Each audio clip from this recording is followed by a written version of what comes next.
So I was looking for opportunities, and that's when Raunak group happened. And the office was also in Connaught Place, just on the opposite side. So we joined Raunak, and I must have been in Raunak hardly for about 7-8 months. And during that time, they wanted somebody in Bombay for the same position. Yeah, exactly. So they made me an offer. They said, would you like to go back to Bombay? And I was waiting for an opportunity that we can come back to Bombay. Both of us didn't somehow appreciate the lifestyle in Delhi. So we thought we should come back. And that offer was just handy. So we shifted lock, stock and barrel. Again back from Delhi and Anand, of course. Anand was already born. Yeah. We shifted to Bombay, and my office was in Hex House. Beautiful cabin. Sea-facing cabin in the 13th floor of the Hex House. But somehow that did not work out for long, because I always had this inner urge to start on my own, having worked for many people. But during Campa Cola also you went abroad, right? Yeah, Campa Cola I went abroad again to USSR, Moscow. And for Raunak I went to Middle East, many countries. UAE, Kuwait, Oman, Jordan, and Egypt. So almost about 7-8 countries I visited during the Raunak time. And having come back to Bombay, I was again made in charge for the entire shipments. But that was the time I was always looking for some way that I could start on my own. That was one thought. Second thought was to join the Tata Group. And my childhood dream was to somehow be a big shot in Tata Group. So I went for an interview at Shivsagar and I got selected. I was to head the commodities division. But that was the time when Anil Shah met me again. And he said, GK yaar, tu Madrasi hai, intelligent hai. दूसरे के लिए क्यों पैसा बना रहा है, अपने लिए बना रहा। ये सब क्या है, मजाक कर रहे हो, अपने लिए कैसे बने? So मैंने मैं कंपनी चालू करूँगा. I will take care of imports, you take care of exports. So 2 companies were started simultaneously, Rutman Commercials, and he started Margi Industrial Services. So that was for import of scrap, and Rutman Commercials Private Limited was formed for handling exports. All that was fine, but the question was, between Tata Exports, where it was a secure job, a big salary, a chauffeur-driven car, all those comforts of life, vis-a-vis independent, struggling, you didn't know where you were heading for. So this balance was there. So that is when Anil Shah said, no, you have to join me. And I think, if I recall rightly, he rang you up and said, तेरा husband को थोड़ा अक्कल डाल, घुटने से सोचता ही है. He doesn't have confidence in himself. No, he asked me only one question. What do you suggest? Business, own business or job? And I said own business. Because I remember that conversation. And I think you also committed that whatever that happens, 6-8 months I will take care. So I'll give enough time for him to set up his business. So it was Anil Shah who lifted the phone and rang up Tata Exports on the day that I was to join and said, no, Ganesh Kumar is not going to join you. So that was a complete shock to me. And, but I didn't have enough confidence even to counter him. So he said, GK, this is your office, this is your cabin, this is your business, this is your name. So start exports. But how did you hit on agrochemicals? Because in Sarawise it was detergents or Max Factor cosmetics and all that. Then in Campa Cola it was a soft drink. In Raunak it was all tires and rubber related. No, my mind was very clear. While I was I had lack of confidence, but I had a lot of clarity in my thought. And I was constantly analyzing, if at all, see, we are just a startup, you can't invest huge money and all that. So for a startup, agrochemical was just happening. And I would also say it's just a sheer accident. Because in Raunak, I was handling a product called naphthalene acetic acid. Correct, Na. And that product was a small product, 1 ton, 2 ton kind of thing. And roughly about $14. So 1 ton would have meant $14,000. So that was a kind of a manageable size of business. And you didn't have to invest anything because you had to buy, sell, get the money and pay back the producer. All within a short span of So it was trading. It was kind of trading. So we registered Rutman Commercials as a trading company. And we thought we should do naphthalene acetic acid. And fortunately, one customer in Bangkok was willing to support me. and we made an offer. So it was a good price, so he decided to buy. So our first shipment was naphthalene customers. Having done that, we started looking around for other agrochemical molecules. And that is when we managed to get an order for a product called isoprotolone, which was a container lot, which was big business. So the question was, how do we make the payment? Because the manufacturer did not give any credit. So he said, you pay me and I will give you the material. So I still remember you spoke to your syndicate bank manager, who was willing to give an ad hoc packing credit facility of 15 lakhs. But of course, the product price, the cost was about 20 lakhs plus. So the manufacturer said, you pay me 15 and balance you pay me within 10-15 days. So we had an LC from the importer. And the manufacturer said that I will load the cargo, bring it to Bombay port, but before it could enter the port, you must give me the 15 lakh rupees. So I spoke to a shipping company friend who was willing to issue me a bill of lading. So we kept the truck outside the gate, converted that into a bill of lading, and that bill of lading we rushed from Barrett Estate to Tardeo Syndicate Bank. We handed over the bill of lading and the other documents, and the bank gave me 15 lakhs packing credit against that. That 15 lakhs I gave it to the finance director of that company. This was a company called Paushak. So that was the first major transaction that we did. And then of course one thing led to another. During that time, you also working with the two other... No, this was in 86. Yeah. And that is when I had quit all the jobs.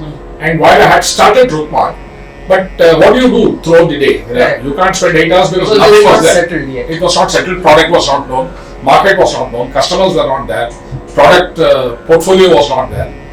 And in fact, that is the time when Gracie came for an interview. Correct. And that's when we selected. So I think Gracie must have joined in 1986 or thereabouts. And at that time, just to make the means possible, every day morning I'll go to Leeladhar Pasu. I took an advisory capacity job with Leeladhar Pasu, where I will advise them on the expansion plans. From there I'll go to one Bakul Chemicals, where I will handle their advanced license and cash incentive and all that documentation process. And from there reach Rookmark by about 4 o'clock in the evening, sit in the office till 8 o'clock in the evening. So I was actually 3 assignments running parallelly. So every day morning it was say 7 o'clock, leave the house and reach home by 10 o'clock in the night. And that's how we spent about 3 And 4 you days. didn't have a car? Nothing. Leeladhar Pasu was near No dogs. question. No, I had to take in fact, I shifted from first class, which I was using for Sarabhai time, to third class pass, and that's how I would go from Chembur to, and to avoid the crowd, I'd go early, Yeah. go to Leeladhar Pasu, and they were so kind that they every day gave me lunch. Yes. So I'll finish the lunch, I'll take a bus to Nariman Road, attend Bakul, and from there walk to VT station, take a train, come to Worli, Parel kind of, and take a share taxi to the industrial estate, TV industrial estate. That was for a short period, but a very hectic kind of a schedule. That is when Anil Shah shifted the office from Worli to Andheri, Neeraj Industrial Estate. And he said, GK, I have also taken the office for you. He was a kind of a good Samaritan who always trusted my abilities. And by that time, I had made a lot of money. And he always trusted me. And he said, do what you want. Having got shifted to Andheri, I started traveling overseas for agrochemical business. Almost all the countries I was visited, worked out good orders. So the turnover of the company started going up from 20 lakhs to 50 lakhs to 1 crore to 3 crores to 8 crores to 10 crores to 13 crores. And that's when we started parallelly handling indenting activity for imports. So there was one Akshay Mehta who joined me as a partner. He started another company called Rutshili Agro Exports. So he took care of that entire indenting business. And that had a very good earning. We used to get very handsome commission, which enabled me to create assets. If you recall, we were living till then, and when I had a little money, the first thing that I did was I did not buy a house. We got an office. I bought an office. So near Neeraj Industrial Estate, there was an office which we bought, I think, if I recall, was for about 18 lakhs or thereabouts. And after that, we still had a little more money, and that's when we were living on lease. And then we bought a bungalow in Chembur in Bharati. No, we bought first house in 2230. 20 Colony. That was in fact, it was not a expensive house. It was a cheap it was house. a cheap house, but it was our house. Yeah, it was our house. And then again we went back to lease. Yes.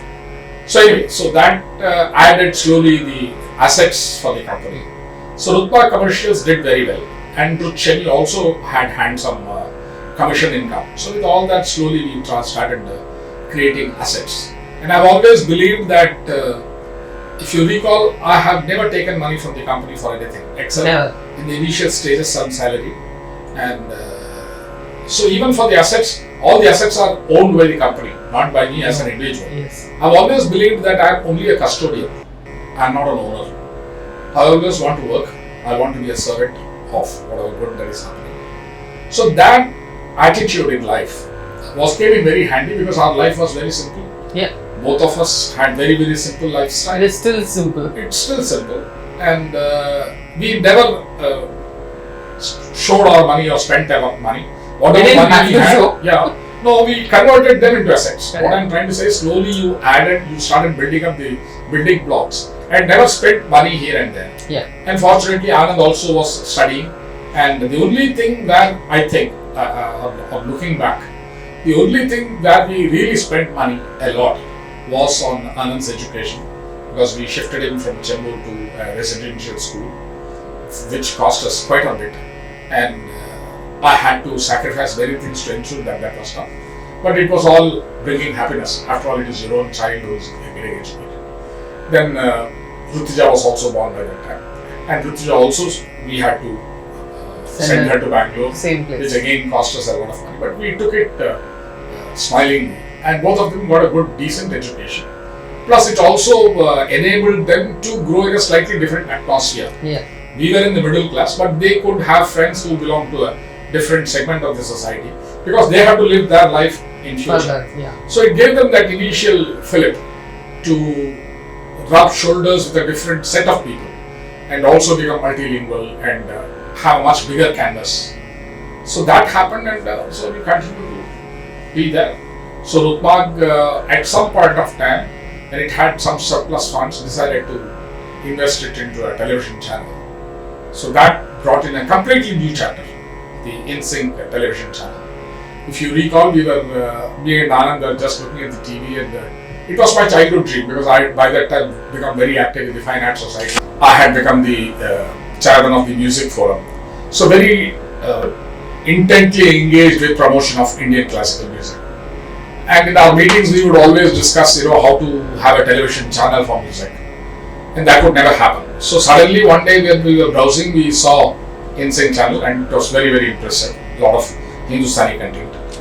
And me and Anand are generally discussing it's a beautiful channel for classical music. And next day, one of my old friends came home and I mentioned to him that this channel is there. And he said, no, the promoter is my good friend, so I'll bring him to your office the very next day. So that's when the promoter came to the office, and we then decided to invest substantially. And then an opportunity came where we had to take over the entire business because the promoter raised his hand. So we took back, and there was a lot of financial stress, which is getting over just very recently. And we converted that into a successful module. So we proved to the entire world that a television channel for classical music is a commercially viable idea. So I'm extremely happy. While it did cost me about 7-8 years of my prime life, but I'm happy that at the end of the day, we converted that into a successful model, and today we have a large viewership for this channel. Now Anand is also taking over. Now the son has come of age and he has gained experience. He is very smart, and he has the personality which I didn't have. So all this put together, I think we are handing over to the next generation. And Rutuja is smart. She speaks very good English. She can write very good copy. She's already with a public relation kind of an assignment. But all said and done, this company is a listed company in Bombay Stock Exchange. So it's a huge setup. The content value alone will be about 70-80 crores. So I think we have managed to create a large asset base for our children. While we started from a very meager existence, both your parents and my parents. We even didn't have a house. My father just gave me the education, nothing more. There is nothing that I inherited. You also didn't inherit anything. I mean, it was just very small amounts. For them it was big. Yeah. For us, turning back. It was a starting point. Yeah. So with that, we multiplied that many times. Correct. And we would leave back a legacy, which will, I think, stand for the next few decades. And both the children will inherit it. They will take life forward. When you were in Leela Basu, you also handled what kind of assignments? Like you also had the Leela Basu was an extremely different ball game. Correct. Like I mentioned to you about the detergent thing when they. So my clearing agent was Leela Basu. Correct. And as a clearing agent, I would treat him very shabbily. In fact, he was the owner of the company. But for me, clearing agent meant doing documentation and that Mukadam types. So there are times when Devendra Bhai will come to meet me and will wait for 40 minutes and all that. But after I quit Sarabhai's and after I completed Capocola, when I came back, I realized that the clearing agent is a very meaningful business. There is a lot of challenges on a daily basis. They are not just handling documents, but they are handling cargo. And cargo handling has its own, dimensions. Yes. So it's like logistics and now what we call it today. Yeah. So it's a serious business and needs a lot of intelligence. Yes. So when I decided to go on my own, so I checked with Devendra Bhai, and Devendra Bhai was only too happy to get me into the fold because it was a family-run business. Yeah. And beyond a certain level, they were not very highly educated types. So they said, yes, Ganesh Kumar, if you can join us as a consultant or an advisor, and you be there, you take on assignments, whatever that you think is appropriate. The first challenge was moving some 40 containers from a place called Gokak to the Bombay port. And I looked at this opportunity completely in a different, extremely non-traditional way. And I won the trust of the company and they offered us this new job, which to Leela Basu meant a lot because it was a completely huge business which till then they've never handled. It was moving cotton, the looms for exports. So that was the first break that we had. The second break, which was from my point of view very challenging, was when we took on a contract for IPCL, the petrochemical company. They were setting up a large plant in Nagothane, and it was something like 800 trailer loads of pipes to be transported from Bombay docks to Nagothane. And this whole business, in the nights I would not sleep. I wanted to concoct a new model of business. And I thought doing it the traditional way will not get us profit. But if we look at it in a completely different way, maybe we can look at profits. So what I did was, I took the trailers on lease. Instead of just transporting them and paying them per trip, I took the trailers on lease for about 30 days. And so for 30 days they had a fixed amount and we paid it off. And compared to a normal trip of 2 trips during a day in 24 hours, because you have to load the cargo, the truck has to pass through the documentation, then the trailer would go to Nagothane, wait there for unloading, then unload the cargo, clear the paperwork, come back to the dock for the next load. So this whole cycle, you could have 2 cycles in a day. So roughly about 12 hours per cycle, 24 hours. I realized that if you convert this 2 into 3, you're talking about big profits. That was only possible if the entire thing was answerable to me. So because I could monitor it moment to moment. So what I did was, I gave an incentive to truck driver. If normally he would have taken 4 hours, I would tell him 3 घंटे में गाड़ी तू ले जा, मैं तेरे को ज़्यादा पैसा दूँगा. So that incentive worked. Then at the unloading point to the crane operator which belonged to the IPCL system, I gave them some incentive कि मेरा गाड़ी पहला तुम उतारो. See, as a crane operator, the trucks came from different vendors and he would unload the cargo in that priority. Whereas I made him deal with our trailers in a priority. So the moment the Leela Basu truck came, immediately the material got loaded. So with that, there was a time even I could sometimes touch 4 transactions, 4 trips. So the 3 trips and then sometimes the 4 trips made a huge difference in terms of money. 50%. So I think we saved almost about 8-10 lakhs in that process. But that money belonged to Leela Basu. I was only eligible for the remuneration that I was receiving as a consultant. And there was 1 or 2 other such similar experiments where the company could make a substantial amount of money. And that's when the Visenji Bhai, who was the owner, he once called me into the cabin, and his son, who was handling the accounts, both of them called me to the cabin and they said, आपका मैं हम लोग settle करना चाहेंगे, तो आपका जो commission है वो हम बढ़ाना चाहेंगे इतना इतना इतना। I said, no, you have already given me a remuneration. Why should you give me more? He said, no, we had told you that we will give you 5% of the total profits. Which is not something which I remembered. I had just taken it as a challenge because some fixed income was coming. So when they said 5%, I didn't even realize that that 5% would turn out to be a substantial amount of money. Yeah, obviously. And then suddenly he said, "Aaj sham ko aap Devendra Bhai ka ghar pe aaiye." I didn't ask them for why, for what reason. I went in the evening to Devendra Bhai's house, and Devendra Bhai took me to his garage, and there was this new beautiful Maruti car, white colored car, or jack kind of a thing. And Devendra Bhai said, "Just test it, know how it is driven." By then I had new driving, so I just drove it, and I found. You used to drive in Delhi also. That was your first car, yes. right? Delhi was a 2-door standard car. Yeah. But that was scrapped later on. Much later. When we came to Mumbai. So he said, take a trial ride. So I took a trial ride and he said, take it home. I said, what? What are you talking? He said, no, take it home. This car belongs to you. That time I think the car value was some 1.5 lakhs, which I could never dream of. And he said, you take the car home. And that's when we were living in 3x42. 20 by 230. No, 3x42. Correct. And so the house people were aghast, gaadi kahan se aa gaya? And you know, with all the works, with the beautiful sound system inside and flap with the outside sports type thing. So that made a huge difference to my profile. As a personality, I realized that I have a car today. And that made a huge difference in the outlook of life. That yes, maybe we can also succeed. Yes. Till that time, success was possible, but I never had the confidence that we could succeed. Leeladhar Pasu gave me the first level of confidence that yes, we can succeed in terms of money also.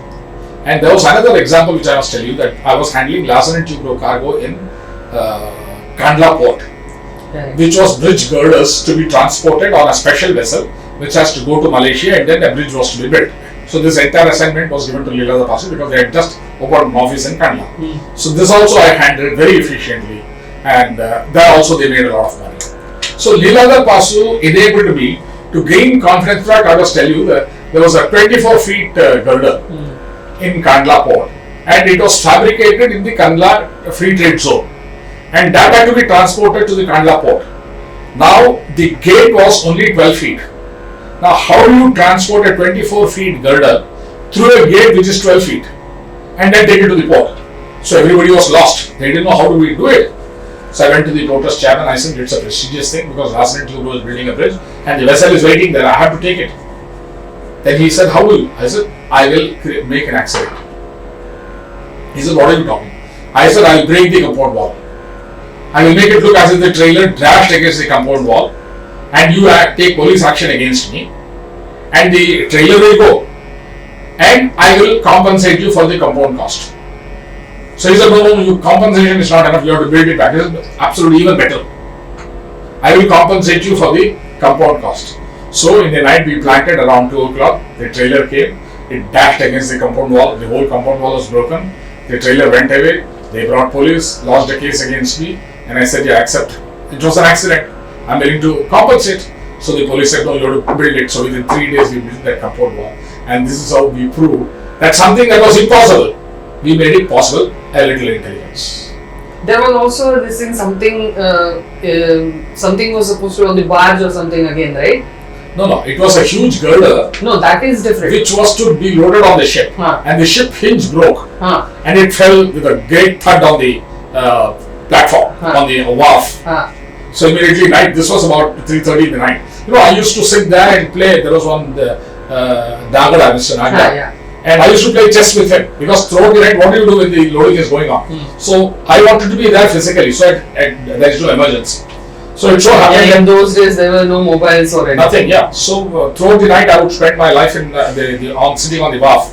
So the great thud fell. So the police came immediately to arrest, and the ship fellow ran inside and made it look as if it was our mistake. Then I proved to the police and the customs that it was not our mistake. We have given the cargo. Their hinge broke. So they then seized that broken hinge and arrested the ship company. Of course, then it was later resolved with money and all that, and it was allowed to. But what I'm trying to say is, first time in life I realized that by using a little intelligence, a little ingenuity, you can make a lot of money. Out of the box thinking. Out of the box thinking. We had a case when we had a huge piece of machinery for a phthalic anhydride plant for Asian Paints. Again, we leather cost. And it was a 65-ton cargo. There was no way that this cargo could be handled by the port-based cranes. So we had to engage 2 floating cranes from Bombay Port Trust, and that was the first time somebody handled a 65-ton cargo with the floating cranes. So that was a kind of a history, and I had a green card to enter the port at any time because I was very intelligent, could give lot of solutions to various problems, even to the port trust. Because I had told you that for Sarabhaitan I met the port trust chairman, Mr. Kulkarni and all that. So people started respecting me. 65 tons. It was handled by 2 floating cranes. So the cranes actually float on water. They go near the ship. They hold it from both the sides, lift the cargo, and put it on a trailer. So this was challenge 1, and we thought we did it successfully. It was loaded on the trailer. The trailer went to Mulund checkpost, where the octroi formalities have to be cleared. So there is something called N-form, which allows you a 3 days time for the cargo to go out of Bombay limits. Within those 3 days, if the cargo does not leave, it is presumed that you are using it in Bombay and you have to pay 5% octroi duty. So any material coming in transit via Bombay port was given this exemption so long as it left the city within 3 days. So the process was done on day 1, then the unloading happened, and by the end of the day, 1 day gone, the trailer could move out of Bombay because it was a ODC. This is called over-dimensional cargo. So for over-dimensional cargo, it is not the normal 8 feet by 20 feet thing. It extends. So only in certain times you can drive it on the road. Otherwise, the police will not allow you because it will block all the other traffic. So this ODC packages always took a much longer time to go on the roads. So we cleared the cargo. First challenge was the floating cranes, and all this you could do only when the process is complete. So the floating cranes because for everything you are paying on an hourly basis. So suppose you take the floating crane and unload, and the N-form is not ready, then you are stuck. Similar, so you have to wait for this hourly rate and this 3 days period have to match actually. No, forget 3 days. Everything going around you, the trailer, the driver, the ship, the floating crane, everything is on an hourly basis. So the mathematics is every hour you delay somewhere, you are going to pay more. So the N-form process was complete so that that it can go. Then the floating cranes download the cargo, and then the trailer had to do the gate procedure. All this took almost 1 day. Then it has to go during the next night from the port to that Mulund checknaka, and then in the night it had to cross. So this is the timeline. So the octroi form was, now that N-form business was not under my charge. My challenge was to find a solution for lifting this ODC package. So I have completed my assignment, and then it was left to Leela Pasu to transport the material outside Mulund Naka. On the 3rd day, we had a desperate call, telling that on the 2nd night when it reached Mulund Naka, the people there realized that cannot cross that octroi Naka. There was not enough space. So the trailer was diverted to Dahisar Naka, because Dahisar also you can go. So it went to Dahisar Naka and realized that there also it cannot go out. So it had to come back to Mulund. And then some special gate was to be opened. Some iron gates side they say that will be open and this can go out. But by that time the 3-day deadline was over. But if that special gate can be opened, first time they didn't tell us. No, this everybody tries to play a trick on you. So suddenly we realized 3 days are over and the trailer has not gone out. So that meant payment of 5% duty. 5% duty on 65 crores. Wow. And it was a huge one. So we told Asian Paints ki bhai, first year, Asian Paints, we don't care. We have given the entire assignment to you. It is your job. Now how do you satisfy? So Devendra Bhai was in panic mode, sweating all around because it would have meant huge loss for the company. So Devendra Bhai said, yeah, GK, मेरे को बचा situation से. बोला क्या हो गया? मैंने ODC package हमने चलाया, वो ऑक्ट्रॉय नाका क्लियर नहीं किया. तो मुझे क्या करना समझ नहीं रहा है. ऐसे तेरे मन में क्या है? He said, yeah, वो प्रोसीजर कैसा भी जाके असिस्टेंट कमिश्नर बदलवाना पड़ेगा. I said, what is your explanation? He said, मेरे पास कोई explanation नहीं है, लेकिन वो बदलना पड़ेगा.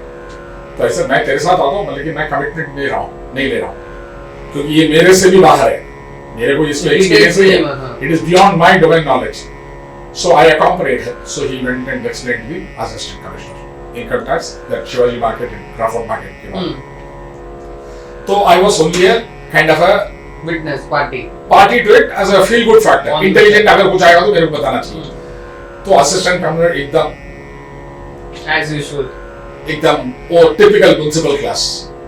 तो बोला नहीं है होना तो तुम्हाला बघावं लागेल काय होणार नाही. अरे साहेब समजून घ्या, म्हणजे काय मार्ग निघालं नाही तर ते सोडून द्या, पण आधी तुम्ही ऐकून घ्या काय झालं म्हणून. आमचं चूक नाही हो, तुमचं म्युनिसिपल कॉर्पोरेशनचं चूक आहे. I've always realized when you put the blame on the other man, he somehow tries to find a way. Okay, so I explained that, narrated that entire story. He went to this gate, he did. See, Devendra Bhai cannot speak Marathi. He's a Gujarati, so he had that language problem. Whereas I did not have that language. I also don't speak very good Marathi, but I can communicate. Yeah. So I tried to narrate this entire story. ना होना दे चलो बरं पण काय ना. तब तक कुछ फोन आया.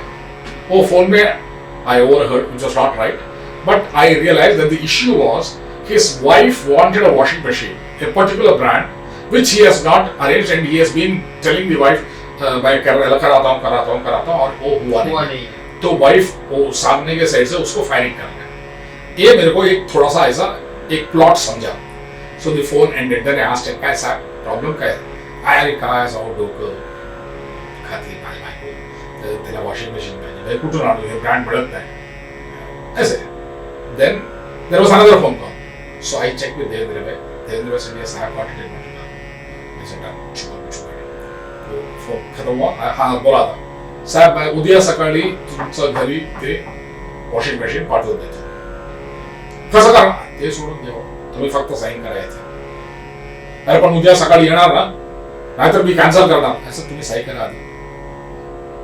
And he signed that exhibition order. And रातों रात वो कार्गो अपने बाहर निकाला. अगला दिन सुबह 9 बजे उसको बोला था, 7 बजे जाके वॉशिंग मशीन उसके घर में उतार दिया. And he called me and said, साहब खूप धन्यवाद तुम्हाला, इतकं मला डोकं खात होती ही, 1 महिना झाला मला मिळत नव्हतं काही. And the damage, you know, was what? Some 48,000.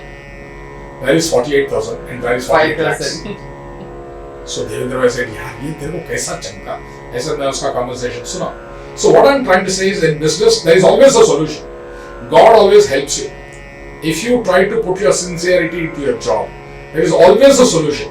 It is that if you are intelligent, you understand, you grab the solution. If you are not attentive and intelligent, you lose the opportunity.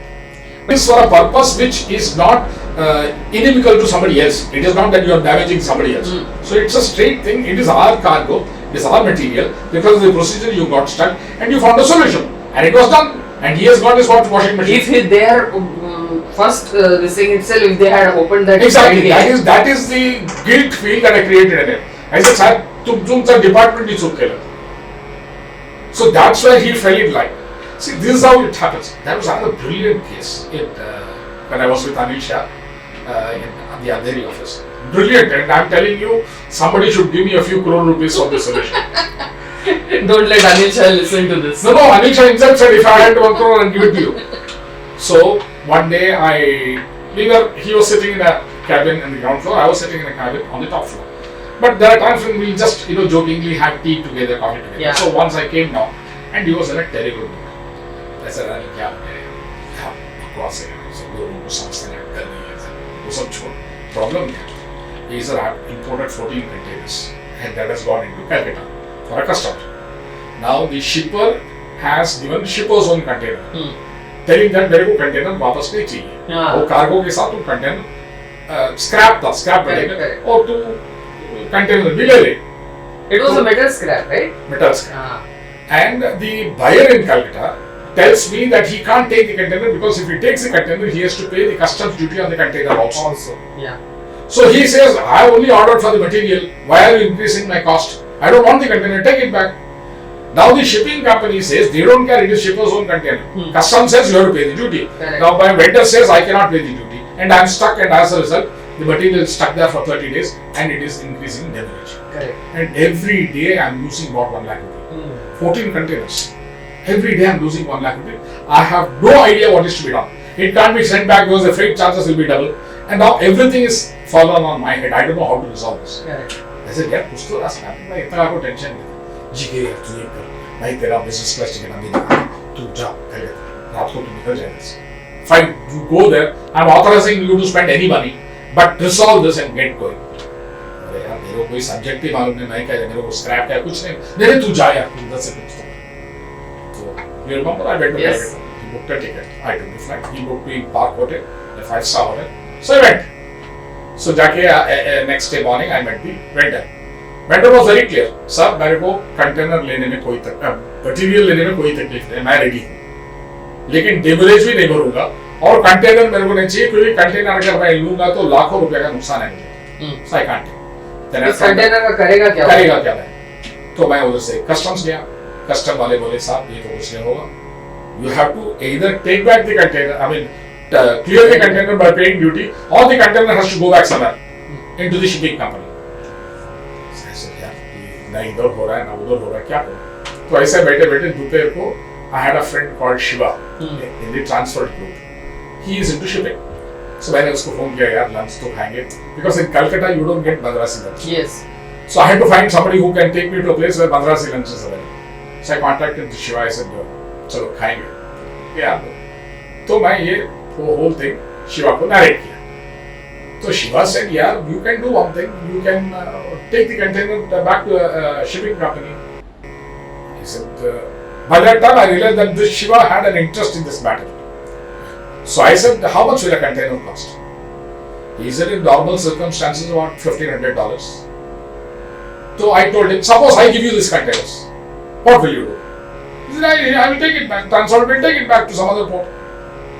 So I said, "How much does the paperwork? How does it work?" He said, "No, nothing much. The shipper, the person who has received the cargo has to give me an objection to take the container back. That's all." So I said, "How much money will you give me?"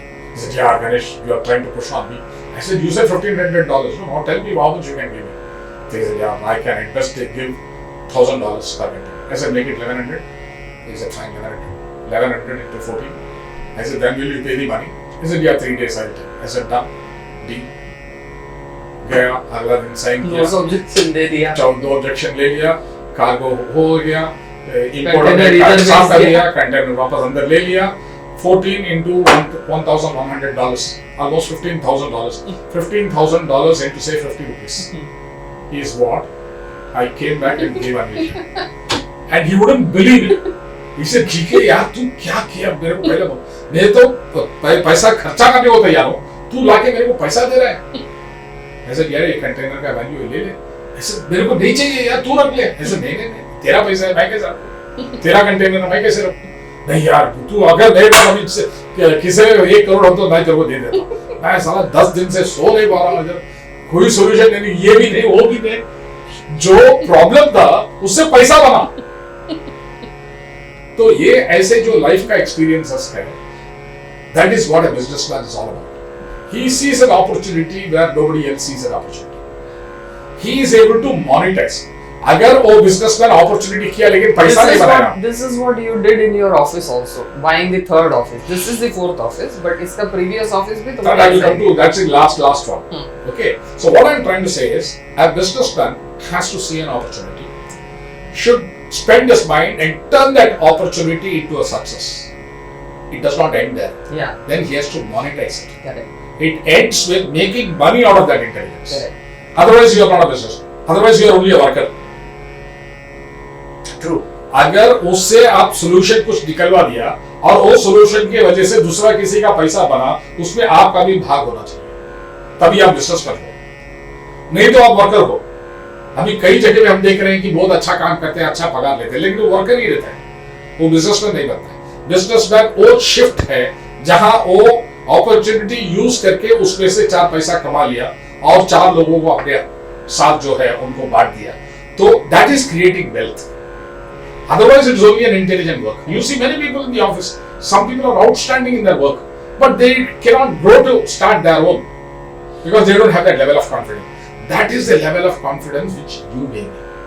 Oh wow. Because but for your commitment then कि 6-8 महीना मैं संभाल लूंगा, एक पैसा भी नहीं लाएगा तो चलेगा. That is the, as a married man, imagine the husband is responsible for the family. How can he take a risk if he is not able to get the at the end of the month? अगर घर में पैसा नहीं लाया, वो कैसा husband है? अगर वाइफ उसको दे दे बाद 2 साल मेरे को पैसा मत दे, then that man can risk his abilities and convert that into an opportunity. And that small difference in life is what should happen to every good person. True. Now, God has been kind. God helps everybody. We unnecessarily complain against God. He gives you, if you are blind and you are not able to grab the opportunity, why blame God? So now, I had this office which was roughly about 3 crores. This place was available to me because it's an old building, was belonging to my cousin. And he was willing to sell it at 1.3. 3 crore कहा, 1 करोड़ 30 लाख कहा. तो 1.3 को पहले मैंने negotiate करके 1.1 तक लेके आया. और उसको 3 करोड़ देने को तैयार नहीं था, तो 275 तक मतलब नेगोशिएट कर लिया. 275 में बेचा, 1.10 में लिया, बाकी का पैसे से जो लायबिलिटीज था इनसिंग का वो चुका लिया. तो अभी एसेट 3 करोड़ से 1 करोड़ में उतर गया. Now, the moment I landed here, I knew what was the strength and weakness of this building. ये मैं इसलिए बोल रहा हूँ कि बच्चे लोगों को सीखना चाहिए इस एक्सपीरियंस से. यहाँ आके मैंने चेक किया कि ये बिल्डिंग का कन्वेंस हुआ है कि नहीं, क्योंकि ये 50 साल पुरानी बिल्डिंग है. इसका मतलब इसमें FSA अवेलेबल है. तो FSA का आज का वैल्यू इज ह्यूज, 1:3 समझ लीजिए. अगर 1 करोड़ का है, उसका 3 करोड़ का आज वैल्यू है, तो उसका स्टार्टिंग पॉइंट है कन्वेंस. तो यहाँ आके 1 साल के अंदर सब कमेटी मेंबर्स को बिठा के कोर्ट में जाके हमने डीम्ड कन्वेंस ले लिया 15 दिन पहले. जैसा वो पेपर हमारे हाथ पे आया, वो 1 करोड़ 4 करोड़ बन गया, क्योंकि हाइट का एडवांटेज है. सेम 500 स्क्वायर फीट का फ्लोर है, लेकिन उसमें 3 भाग बना दिया, 1500 हो गया. तो 3 करोड़ का 1500 बेच के 1 करोड़ का 1500 फ्लैट स्क्वायर फीट लेके मेन रोड का एक्सेस लेके अभी वो बिल्डिंग बेच गया, तो वो 4 करोड़ हो गया. तो इसको बोलते हैं business. How do you convert that opportunity and how do you monetize that opportunity too? So while all this I'm doing, because my strength is my singing, at that time it enables me to connect with God without any intermediate. So I connect with God, derive that sense of confidence, derive that sense of clarity in my thought. Like very often you still say that रात को तुम finger से harmonium बजाते हो. It is not harmonium. It is that thought process. My mind is working. My mind is working on some problem and some solution, and then I weigh the solutions, and invariably some solution comes off. Now, to give you another example, you have been chasing me for the last 3-4 years that we must document our life. Yeah. Whatever that has happened. We have discussed several times, and there were times when you said no, with a mobile phone I will do it. In Chennai, you put it down this thing, and you put this stand in front of me and said we will record. And I told you no, we will not record. So wait for the right time, the right solution will come, and we will do it. So you have been exporting so many things and various things. You moved from one product to another product to another product, and they were then happening simultaneously at one point of time. Then did you face any difficulty while changing so many products? Because every product has a different specification, different dimension, it needs different environments at times. So did you face any challenges in that? Actually, in the agrochemical business itself, there are at least about 50 different molecules. Correct. Now, why do people deal with a trader and not with the manufacturer? The reason is the trader knows more about the product than the manufacturer. The manufacturer can produce it well, but for them to know the specifications of the product is not feasible. So we as an expert, the trader understands the specifications in the molecules, the packing requirements, because these are all dangerous cargo. Yeah. Agrochemicals are highly toxic. You are not supposed to keep samples also in your office beyond a certain... So these are all dangerous chemicals, and one needs a lot of homework. Correct. So when we go out and you are talking to a customer, and the customer could be dealing in any of those 50 molecules. So when you speak to him, you must know all those 50 molecules by heart. Correct.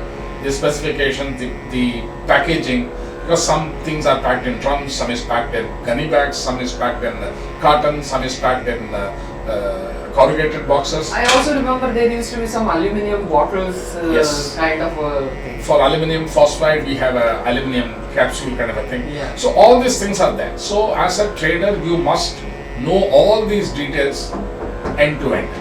And when you deal with all this, yeah, Gracie, come. What are? You have to sign some papers.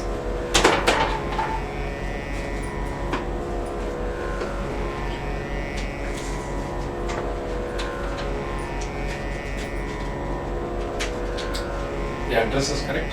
Yes.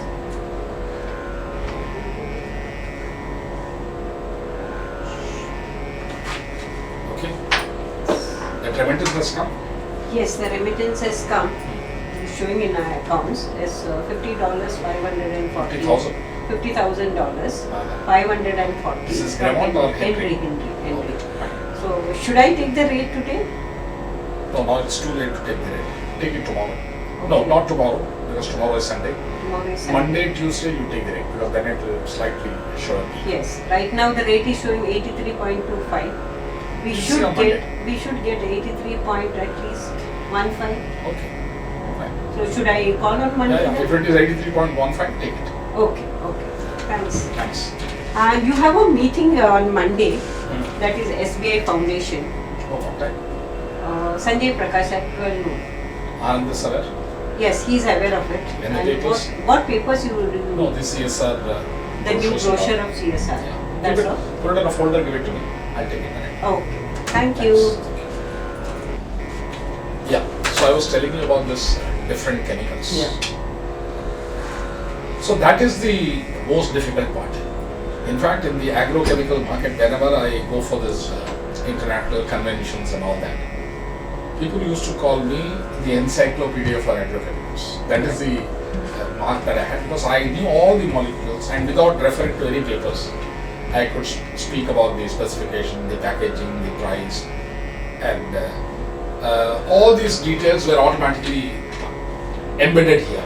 Correct. So what happens is, when you do all this, the trader also feels confident that you are the right person to deal with him, and you know the price. You know what exactly. you're talking. You will negotiate, of course, but when you start the conversation, within a few seconds, see, unlike a local transaction where you are able to see the person face to face, in export trade you don't even know where the office is. You don't know the language. So there are so many variables. So if you have to generate that level of confidence within a short span of time, that means you have to be sharp with your discussions. So when you discuss a product, the right price, the right packaging, the right delivery, the right DGR class, so all this instills that sense of confidence that no, this person knows this. So very often I have, in my personal experience, there is a manufacturer and there I am a trader. The customer would feel very comfortable dealing with me and not with the manufacturer, because he doesn't know the language or he doesn't know the procedure. Because invariably when somebody comes from a large company, his knowledge is only on the product. He has no clue how the shipment is to be made. Or if he is from the export department, he has no clue how the product is made. Right. So to have a complete knowledge and give that sense of satisfaction to the customer is something extremely unique. So this, I went on and on and on, and over a period of time honed the skills. But there was one transaction which was really terrible. Very complicated case. This was about 60 tons of a product called sorbitol. There was a manufacturer in India, and the buyer was from Pakistan. The LC will come from Switzerland, and the shipment was to be made to Jordan. Oh. So the first question was, I will never trust a Pakistani buyer. So I insisted that the payment should be assured. So I insisted that the Pakistani buyer would get me an LC from Switzerland, because Switzerland LCs are completely trustworthy.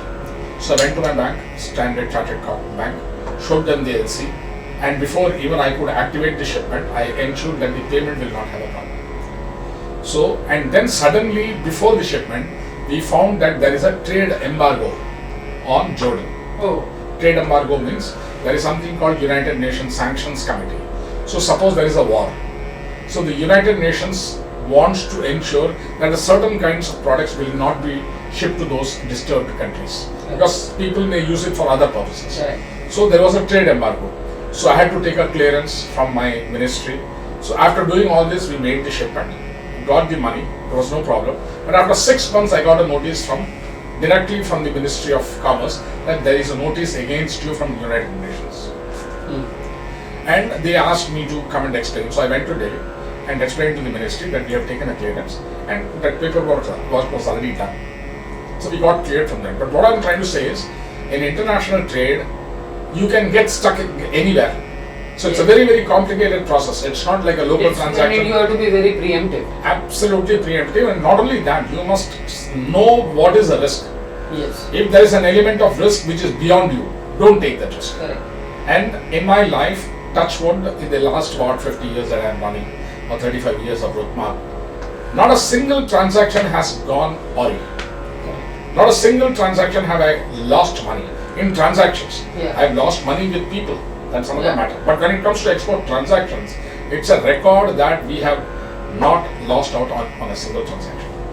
On these lines, you helped out somebody recently who had some problem, had shipped material and was not getting some money. Those are normal things. I mean, I get such requests from many people. Somebody had shipped some LDP scrap, and either the local importer was telling a lie or the exporter was telling a lie, I don't know what. But I went and met the local guy, and all for gratis. There was no money in this. I was not earning anything. But it was only a gesture to help somebody from Malaysia who had shipped that cargo. And this vendor, some misunderstanding, and he was even not ready to speak. And the cargo was lying here stuck somewhere. So I went and discussed with this person. He had a lot of questions for which he had no answer. So I got those questions clarified and made him feel comfortable that he is dealing with a genuine party.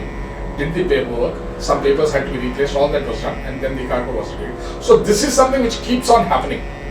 So it is not just your business that you do in the exports line, you also help many other people in such transactions. No, it's like this, see, when you know a particular subject and you can find solutions for somebody's problems. Correct.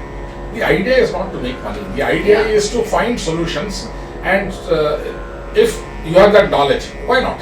Correct. You help somebody, somebody is happy, and at some point of time it will get come in very handy. Maybe you will need something from them at some point of time. So at that time they will remember that you helped them.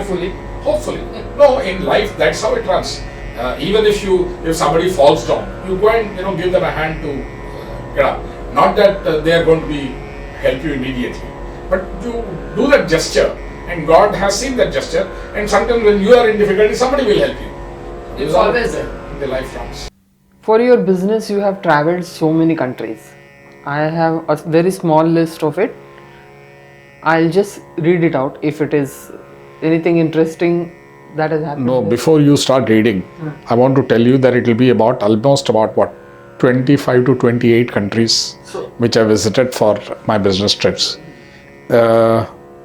Most of them were for business. Some of them were personal trips or whatever. So, go ahead. None of these trips are personal. They were always either for the program or some research work. Fine. So, you have joined me for some countries. Yes. Go ahead. Yeah. Okay. So, Argentina. Anything to tell from Argentina? No, Argentina we had a lot of dealings. But in terms of visit, there's nothing significant. Okay. Australia? Well, except that I stayed in a hotel which is just overlooking the Melbourne Cricket Club. So I had a feel of those cricket matches. I had to just kind of imagine what the mood would be. And I was told that during the cricket matches, that whole area becomes inaccessible. Yeah. But I was staying in a room which was just overlooking that. Okay. Austria? Austria was a very difficult place when I visited in terms of... there are very few flights. I went to a place called Linz. Linz is actually a place very high in terms of altitude. And during the winter time, the whole area is filled with snow. But I did not go during the winter.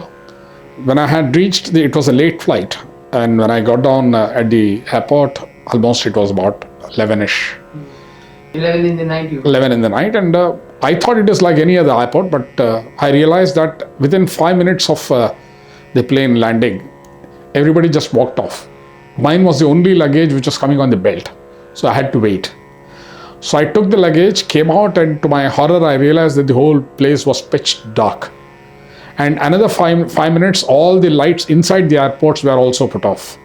It seems that that airport receives hardly 2-3 flights in a day. And that was the last flight, and they have closed the airport. Now the question was, how do I get a taxi to go to the hotel?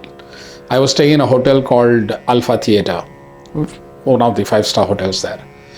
But the fact is, I can't see any taxi. There is no human being anywhere around. After searching for about 15 minutes, I found one elderly person trying to close a counter. And they don't speak English fluently. So I went and told him that I need a taxi to go to the hotel. So he understood what I was trying to say. Then he showed me a small button, and it was written, if you need taxi, press this button. So I felt very stupid as to why I did not see it. Anyway, I pressed the button and there was no response. Then again went back to him. He was just leaving in a motorcycle. Then he said, no, if you press the button, a taxi will definitely come. You please wait here. So he's waiting there, half an hour, 45 minutes. Then after some time, one vehicle came. And he said, taxi? So I said, yes. But then I realized that already 3 people were inside. Then he said, keep luggage, get in. So I said, no, I need a taxi for me to go to the hotel. He said, no, I will drop these passengers, then go to the hotel. But I was not feeling very comfortable because by then I realized that all the people sitting inside were already drunk. Maybe some late night party or something like that, they must have gone. So I felt a little insecure. But then I had no choice, so I got into the taxi and they were laughing away to glory. And you know what happens when 3 drunkards are together. So it took another 1 hour for them to go to their village. Then ultimately he dropped me. By the time I reached the hotel, it's about 2 in the night. I checked in and I told the hotel reception the episode. He said, no, you should have simply given us a call and we would have sent a vehicle to pick you up. But anyway, the damage was done. Then I stayed there and 2-3 days. I had a lot of meetings. There was a company called Alpha Lids. That was a company which I had transactions. So that was Linz, Austria. Bahrain. Nothing unusual. Barcelona, Spain. It was a big episode, thanks to you. You were always concerned that I'm not eating properly when I'm on an overseas visit for 2 reasons. One is I'm a strict vegetarian. I still don't eat anything which is even slightly away from our normal food. So you had made some powders similar to our, dal, podi, parpu podi, karihepla podi, something like that to slightly just, put it on rice and you can eat. It creates certain amount of taste. And you had given me some 3-4 such podis which were all in my bag. I was traveling business class. And as I got down at Barcelona, again it was late night flight. What I did when I travel, I shift from one location to another location, ideally in the late evening, so that you have finished the meeting here and for the next day meeting you are fresh for the next country. So I always take the late night flight from anywhere. So when I landed in Barcelona, suddenly there was that was the time when there was a lot of drug issue in Barcelona in Spain. And you have these dogs, sniffer dogs, checking all the bags, and one dog stopped next to my bag. And when it happened, immediately I was surrounded by policemen, the people who check. And they thought that I was carrying some drug. So they asked me to open the bag, and as things would have it, your parpu podi is there. And they say, what is this? So I tried to explain to them that I'm a vegetarian, but they can't understand English. They only speak Spanish. So they are trying to ask me something and I am trying to reply something without each other understanding each other.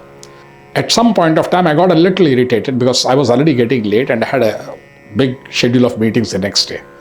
So I told them, I'm traveling business class. What is this? You look at my appointment schedule. This is what it is. I think, I went from Brighton after the agrochemical conference and they wouldn't let me go.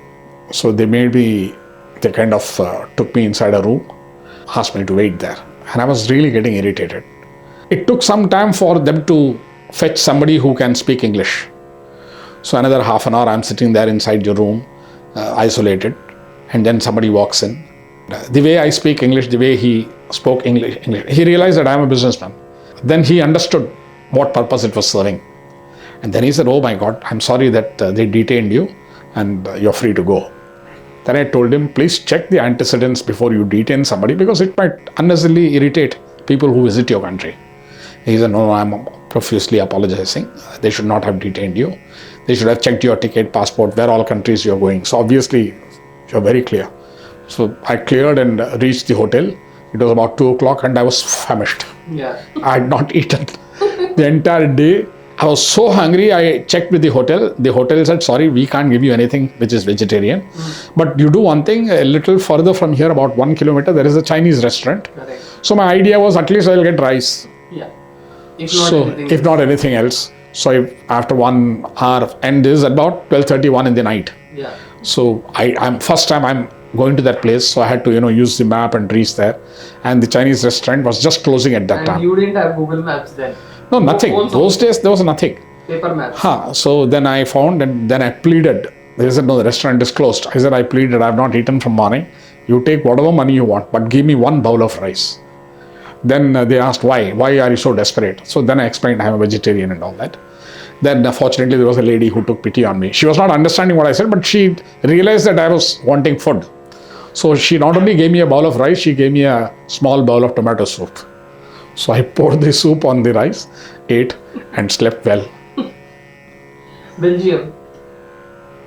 Belgium, if I recall, you had accompanied me. And again, the same problem of getting vegetarian food.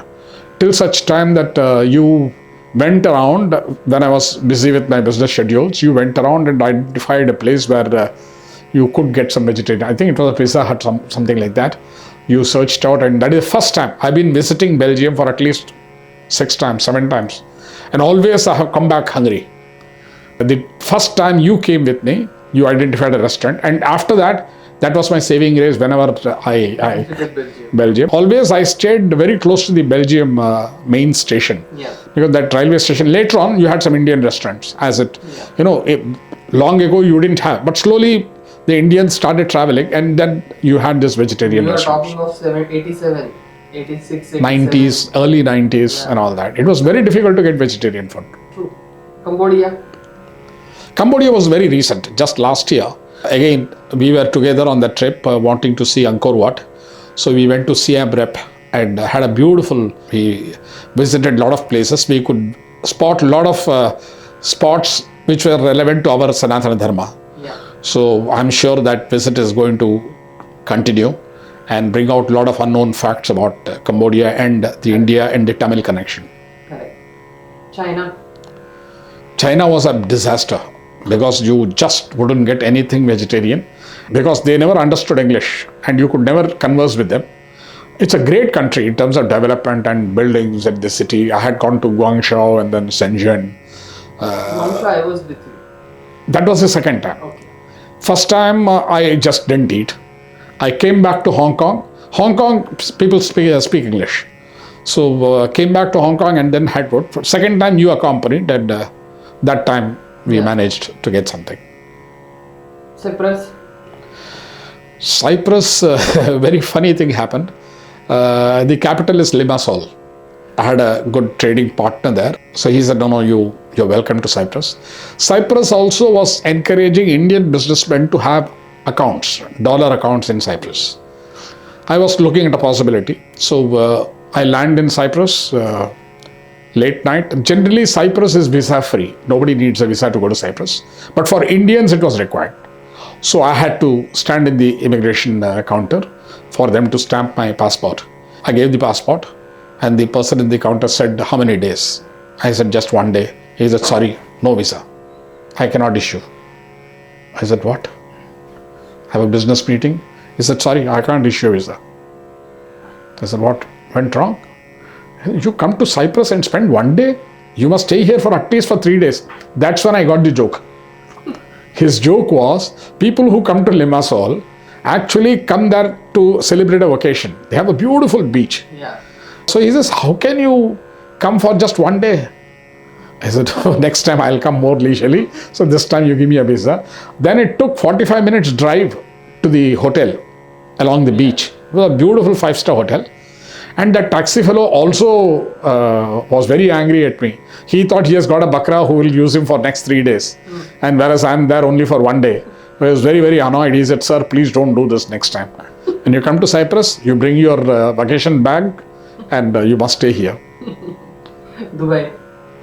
Nothing exceptional except that during my Sarabai times, I had done business with a stores called Madhur Stores, who actually was a pan selling merchant who shifted to Dubai.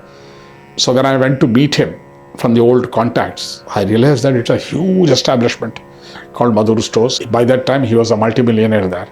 Just an ordinary pan selling Gujarati person. And he was so thrilled that I have come after so many years. So that was what was Dubai. Dubai was the place where you visited the temple, or was it some other place? No. That was Muscat. Okay. That was Khimji Ramdas. Okay. Muscat is listed, or shall I say? It's listed. Yeah. Egypt? Egypt is a place where nobody takes anything seriously. What do you mean? And so when I go to the hotel reception, he said, sir, you must understand this formula in Cairo. IBM. I said, what is this IBM? So he said, Inshallah, if God permits. Bokran. Bokran means let us see tomorrow. Third is Mafi. Forget it. So Inshallah, forget it.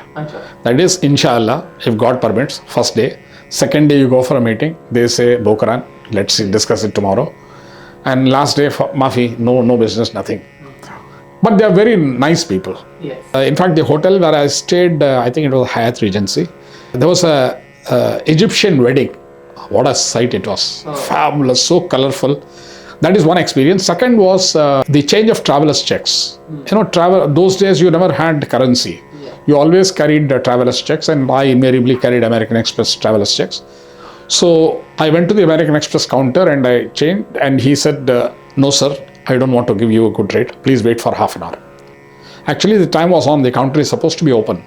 He forced me to come out, and then after coming out of the counter, he says, no, I'll give you a better rate, sir.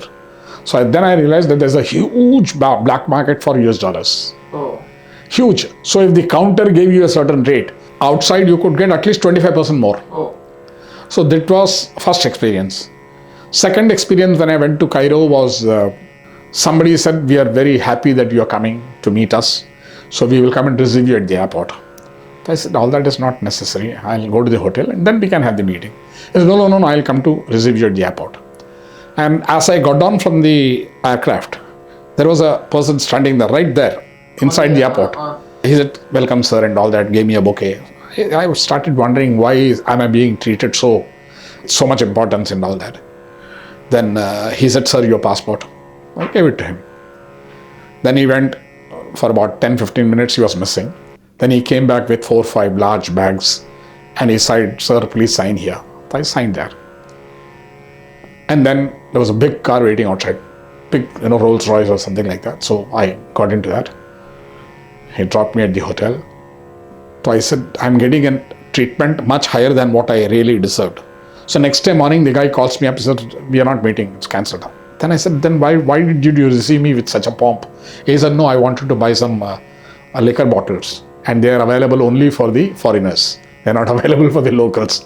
So he used my visit, my passport, to buy that alcohol. He was not interested in business. So it was only in that alcohol. So I got that royal treatment. Of course, it's a part of the story when you travel. And you lost money for the fare? No, nothing. I had other meetings as well. That was Egypt. France also nothing major, except, oh my God, I had a big problem with my wife. I must definitely mention this. Whenever I take a visit to a country, my itinerary is very, very tight. Gracie would fix up all the appointments. I never visit a place unless I have 4 or 5 meetings in a day. First time you were not with me. Second time when you accompanied me, we were again, I think, going from Brighton to Paris. Next day, I had to visit Basel, Switzerland, which is by a train journey. So it takes about 1.5-2 hours from the main the main French station, the main central station. And then you go and finish your meeting and come back. It was actually some kind of a transaction which was aided by United Nations. So I had to go to his office to sign some documents. So I did finish my meeting and came back in the evening, say about 6:30 or thereabouts, and came back to the hotel room where you were waiting. I was very tired. And that's when you said, why don't we go for a walk? For dinner, actually. For dinner, because you had to walk to have that dinner. And I said, please forget it, we'll go some other day. And we didn't go out. We just called for something in the room and ate and went to sleep. And the next day morning, I realized that it was 25th and yesterday was 24th, which is the wedding or your birthday. One of the two. Birthday, 21st November. Gracie called you. Yeah, she called and she asked me, did you wish your wife? That's when it dawned on me that not only I did not wish you, I had even refused the dinner and went to sleep without even wishing you at all. So I felt very guilty of that visit to Paris. But these things happen, you see. Of course, yes. I'm used to it. Germany. I have visited at least 10 times Germany. Except one time again when you came with me. Till that time, there was a Hauptbahnhof, which is just opposite the station. And that's where I always stayed. It was for Jepsen and Jessen, where we used to do some cypermethrin business.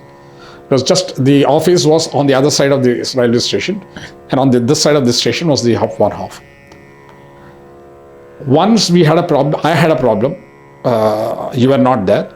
I was traveling by train from Liège in Belgium to Germany, Hamburg. And in the night when I was traveling by the train, somebody stole my traveler's checks. And when I checked into the hotel, I realized that I have no money. And then next day I had to go to American Express traveler's checks counter and they replaced all the traveler's checks. That was one small experience. Second was when I took another train from there to Frankfurt. I was carrying luggage more than what I can carry myself. So I had left the baggage on the platform, got inside the train, sat on my seat, came back to take the next luggage, and I find that it is vanished. So I didn't know what to do. So I had again got into the train, took off the luggage which I kept inside, and I had to go tell the police. So I went to the police station and I told him that my baggage is lost. So they made a big case. They made me wait for 1 hour and all that. The entire narration. All that happened.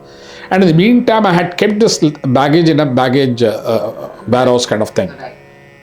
So I just went to tell him that my baggage got misplaced and somebody has stole it. He said, no, nobody will steal it here. Then he said, is this your baggage? And I found that my bag was lying there. So I asked him, how can this happen? He said, no, on the platform, nothing that is unattended should be there. If there is anything which is unattended, they immediately take it off from that area and they come and deposit it here. So I found the bag, everything was intact, nothing was lost. Did you miss the train? I missed the train, of course. So I had to book another fresh ticket. But fortunately, there was another train after about 1.5 hours. So I took that. And then we had a funny experience when you joined me. We, I think, went to Frankfurt. Same process from Hamburg. We took a train to Frankfurt. We got on at the station. That we were booked in a hotel already. And we had to go to that station. So we stood in the taxi queue. About 10-15 people were there. And we were waiting. And when our turn came, there was a taxi. Those countries, the drivers really help you lift the luggage and all that. So he lifted all our luggage, put it in the dicky, and came back and asked us, where do you want to go? And we showed him the trip. Without speaking a word, he got down from the taxi, came down, removed all the luggage and kept it down. And I was wondering why he's doing this. We thought he was refusing to go. And that's when he said, that is your hotel. And it was just opposite. So we felt so stupid. Had it been India, he would have taken for a ride and then come back and dropped you. This is to establish how in some countries people are very, very truthful and they are very helpful. They don't want to take you for a ride, even if you don't know the situation. So they're very helpful. So that was Frankfurt. Greece? Greece, everything was beautiful except that when I was coming back from Greece, I was traveling, I had gone to Athens. From Athens, I had a meeting in Thessaloniki, which is a port. So finished the meetings and then I had to take the flight back to Bombay. The only flight coming from Thessaloniki to Bombay was Biman Bangla, the Bangladesh Airlines. And it was a jumbo. Normally when I went for business, I always traveled business class and used to splash money like you have no idea how much money I must have spent. I realized that the entire business class, there were about 200 seats on the top, the business class. I was the only passenger. So I had 3 air hostesses to serve me. Somebody would give me water, somebody would give me a juice, somebody would give me a food. So I felt like a royal, king, the only guy in the entire business class. But as luck would have it, when I landed here, they misplaced my baggage. So I'd wait for 2 days for the baggage to come back from Dhaka. Hong Kong. Nothing exceptional. Hong Kong is a beautiful place, but a very, very busy location. Yeah. People are always on the move. Everybody is moving from somewhere to somewhere, and a very, very busy area. Israel. Israel is an extremely security conscious country. Extremely security conscious. You have no idea. When you get down at the airport, you realize that things are all very, very security oriented. There is always a policeman within 10 feet of where you stand. You take a taxi, you go on the road. Every 10 feet there is a policeman monitoring your movements. I have stayed in some very good hotels. There was one Dan Panorama Hotel, then next time in Sheraton. You can't go anywhere without announcing to the reception. Then I realized that they want to be very careful with Indians. You had to always announce where you are. Suppose you are going for a dinner. You have to tell the reception that I'm going to such and such a place for dinner. So it was very, very security conscious. Also, another thing is they don't have flights to anywhere except Cairo. Suppose you want to come from Israel, Tel Aviv to Bombay, you have to go to Cairo and then change your flight. So every time you go to Tel Aviv, so you have to change flight via Egypt, or if you're coming from Europe, you have to take a flight to Cairo and then again change from there. But to my surprise, I found a lot of Indians in the airport, in the general, the bank counter and things like that. And they're all from Kurla. Oh. So there are a lot of Christians who have, if you recall, in Kurla there is one gold building. Yes. Half of that gold building is in Tel Aviv airport. Oh. Mama, Chacha, Bhanja, there's somebody in the restaurants, there is somebody in the luggage room. So this entire community from Kurla, the Christian community from Kurla, they are all kind of dominating the Tel Aviv airport. Italy, nothing exceptional, normal visit. Italy, I went to Milan. I had something called phosphorus pentasulfide I used to source from them. Japan. Again, Japan, very, very busy place. Place where people stay long distance. For example, I was going to, my business partner was very keen that he takes me to an Indian restaurant to have dinner. And he takes me to the dinner, he gets me the dinner, and then gets up and says, sorry sir, you have to excuse me, I have to catch a train. I felt so stupid that we have come for dinner, and he's brought me for dinner, and he's just leaving me and going. Then I realized that that's how they are. They believe in etiquettes, but they are different. So, and the fact is he has to catch the train. Otherwise he'll miss the last train, and he is staying about 200 kilometers from that Tokyo. So he had to leave. So next time I narrated this to a senior person, he said, no, that's how we are, don't worry. Jordan is a very rich country. People have no idea of what Jordan is. Extremely wealthy. And they have a great craze for Indian cinema. Oh. So when it was Queen Alia Airport. So when I got down, I wanted to take a taxi. So I go to the counter and check where the taxi is available. They say, what's your name? So I say, my name is KG Kumar. Kumar! And then, Rajendra Kumar, Raj Kumar. I said, 1 minute, I'm not an actor. I'm just a businessman. No. It's a big family. It's a very royal family. They think that anybody who has the name Kumar means you're a royal person. So immediately they come out, call for a taxi, help me with my luggage. But something funny happened. I asked him for the fare. I had different currencies. I was traveling quite extensively. So I didn't know how much to pay him. And believe me, the taxi fellow refused to take money from me when I said it is Kumar. He dropped me at the hotel. It said, sir, free. Just because it's Kumar? So I realized my name has some royal blood, royal name at least. Nice experience. It's Kuwait. Nothing exceptional except that I stayed in a hotel called Marriott. This was a huge ship converted into a hotel. Oh. So the room that I was staying, it had this glass cabins where I could see the fish portholes, and I could see the fish and all that moving around. Beautiful. It was an experience of its kind. Yeah. Otherwise, why would anybody stay on a ship? Yeah. Madrid. Madrid was for that, this bullfight. Yeah. So they have a village where you can get a feel of all the various districts that they have. So it's created like that. Yeah. And I spent a day there and I saw the bullfight and it was really wonderful, very exciting. How is it different from something similar happens in Tamil Nadu, right? No, that is Jallikattu. Jallikattu is taming the bull. Here it's a bullfight. So they show that red piece of cloth, the cloth that I'm wearing now, this color, and the bull gets very excited and how they avoid the bull and try to tame it. But that happens in a very secured and... No, it's a very sophisticated thing there, whereas here it is more raw. Yeah. Malaysia? Nothing except that we keep visiting Malaysia every year. No, we perform extensively. There are many things that have happened in Malaysia. Yeah, but it's a different kind of a story. Yes. Yeah. But business-wise, yes, I have been to Malaysia at least 12 times so far. Yeah. And incidentally, when I say these 28 countries, the number of visits should be more than 100. Yeah. Extensive. Every year, at least 3 overseas visits. And in that one visit, I would cover about 5-6 countries. Correct. Moscow.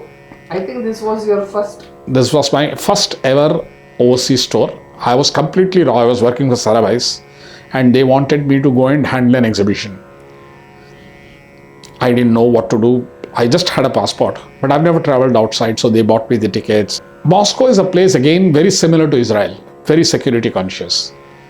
In fact, one dose above Tel Aviv. So when you get on at the airport, they assign a taxi. You can't travel, you can't take a taxi which you want. So they assign a car, you can only travel in that car, and that car will only go to the hotel where you're booked.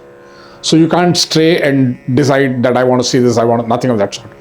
I stayed in a hotel called Videnka, a beautiful hotel, and a wonderful experience visiting Moscow.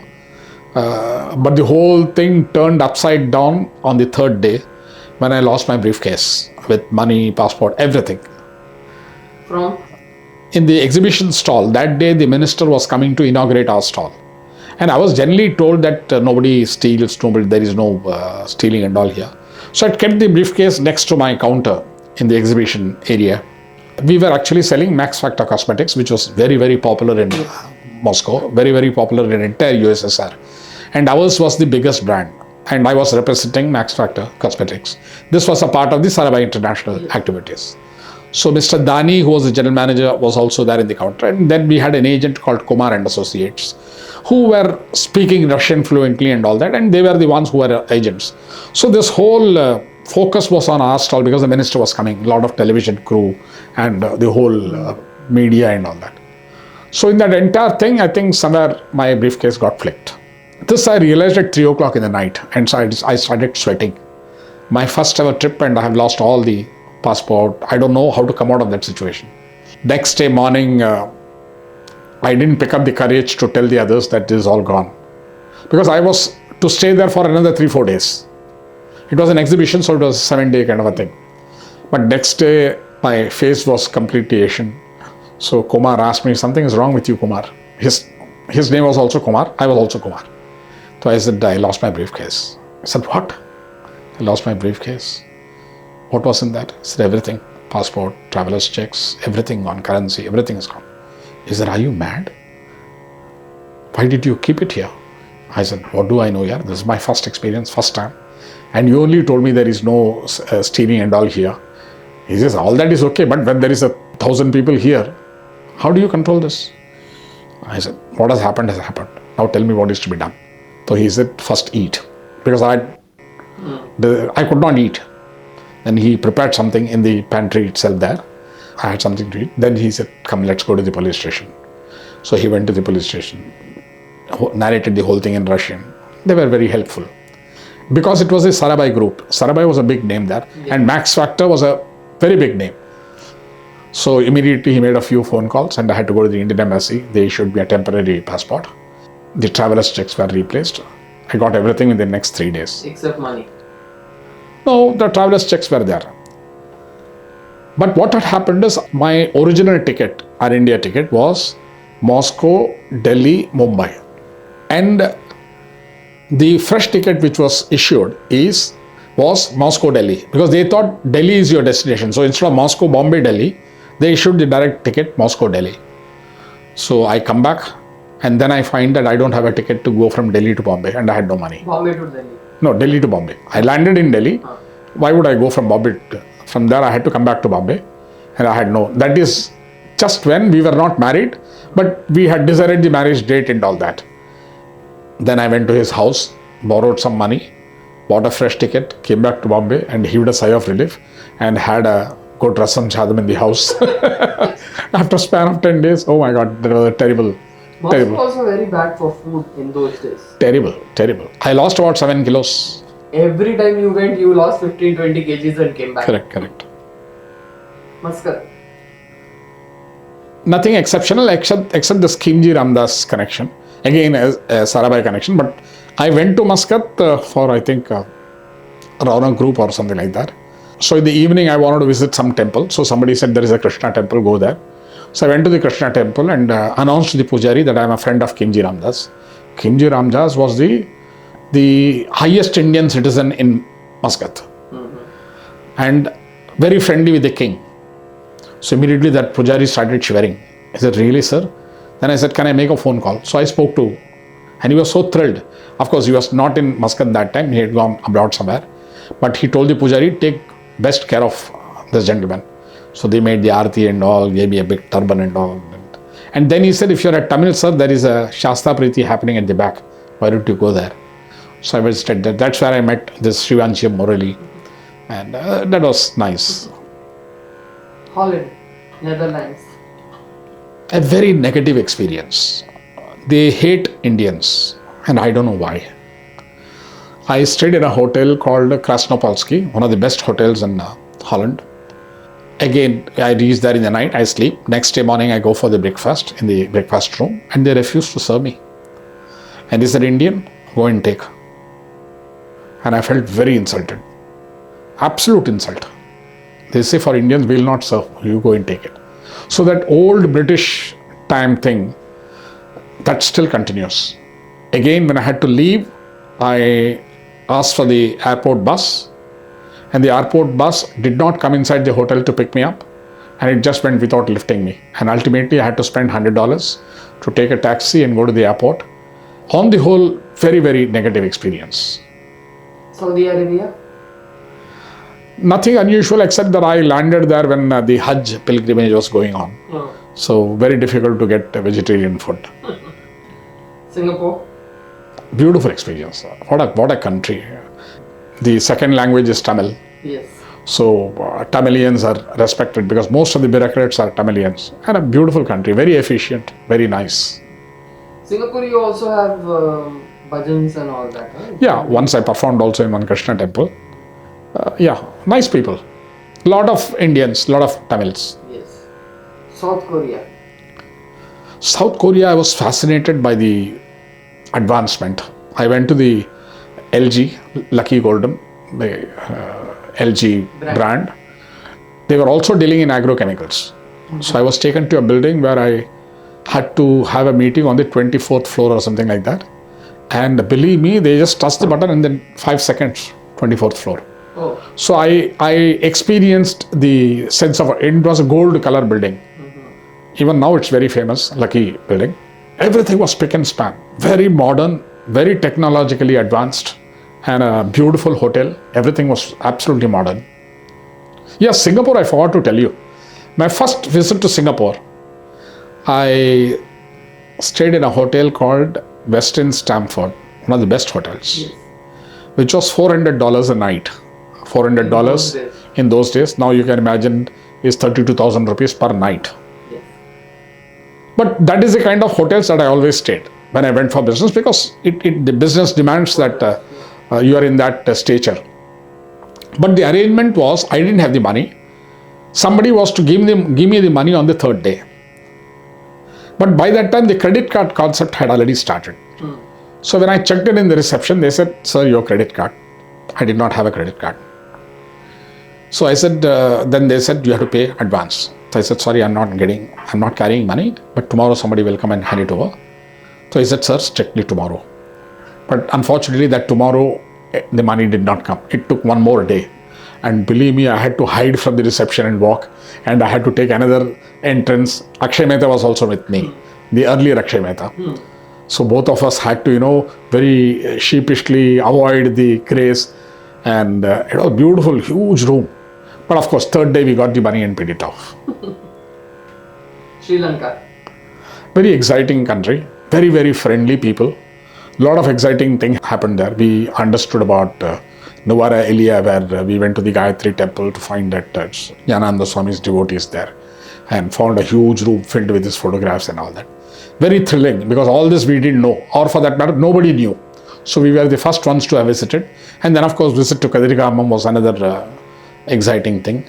Then Mandalay, we went to that beach. And on the whole, a very, very nice place, except that when we had to come back, it was pouring like hell, and we didn't get proper transport to the airport. But very enjoyable. That's okay, that happens Yes. in many places. Taiwan. Again, a very modern place. I had a lot of business with Taiwan. In fact, bulk of my business was with Taiwan traders, starting from cypermethrin, malathion, TMTD, lindane, phenvalerate, alpha-cypermethrin, deltamethrin, endosulfan, almost all the molecules that I was dealing with. Taiwan was a great trading partner. So I had business with almost, 12, 13 companies. I stayed in a place called Grand Hotel, which is actually meant for the government, senior prime ministers and that kind of thing. But somehow I got a good rate. I continue to stay, at least I must have stayed there for 10 times. And even you have come with me once. It's a grand hotel. For someone who wants to understand how beautiful a 5-star hotel can be, this Grand Hotel is a standing example. True. Thessaloniki.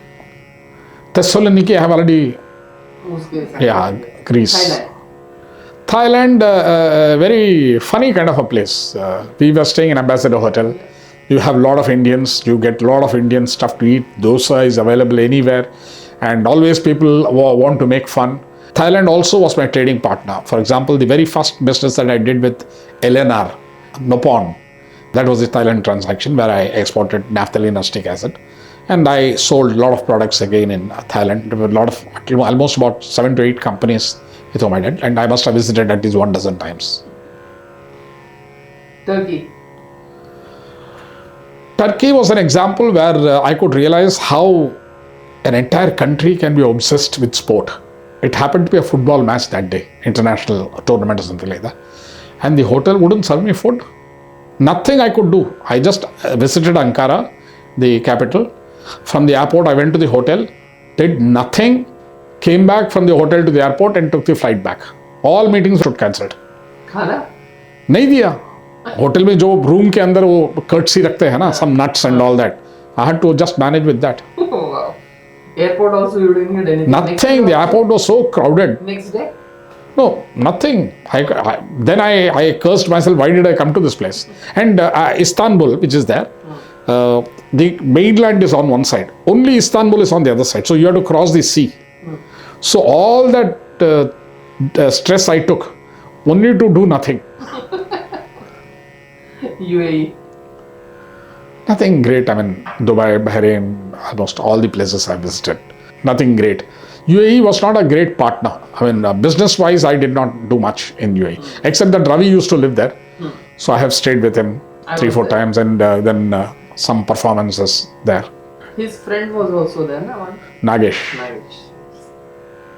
UK?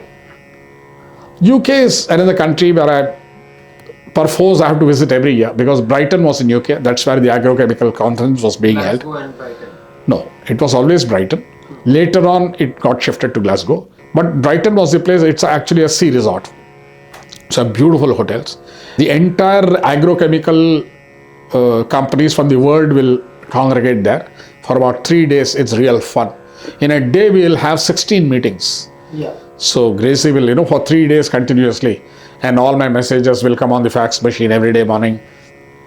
And we did a lot of business. That was the most exciting time. For about 8 years, we were visiting Glasgow. After that, the computers and phones came. Yeah. And then the whole thing shifted to Glasgow. Glasgow was for about 4-5 years. And that's where I met Rani. Yeah. I went to their house and all that, performed at various locations. And there I could meet a lot of modern audience who had a lot of technological questions, and since I was multilingual and very comfortable with English, I could give them a lot of explanations that they can understand and relate to. Absolutely. Vietnam. In Rani's house, I must tell you, the Canucks, Rani's husband, was an insurance agent. And he is normally used to such spiritual gurus coming from India. His impression was these are people who are enlightened spiritually, but they're not worldly wise. That's his experience. So it so happened that one day morning we were sitting there and he was on the laptop and he wanted to take one portion and put it somewhere else, kind of a cut paste. So he was trying to fiddle around, he couldn't do it. And I was sitting next to him and I told him, this is how it is. He said, no, this is Windows. I said, 1 minute, I know Windows better than you. I know how to cut paste and all that. So he was stunned beyond words that, you have come here to sing bhajans and you are trying to tell me how Windows is to be handled. But what I said was right. In those days, hardly anybody knew. And I was very conversant with computers. So when I said, he said, do you know computer? I said, 1 minute, I'm a businessman. I happen to sing, but otherwise I'm a businessman. Really? Then we got into it. It was a BMW. So he said, just press this button, the door will close by itself. I said, 1 minute. I drive the topmost Mercedes. He said, Mercedes? You drive Mercedes? Because in UK, BMW is common, but Mercedes is something unique because it's a German maker. So he was stunned to realize that I use Mercedes, and then his respect level went up by several bounds. I still meet him.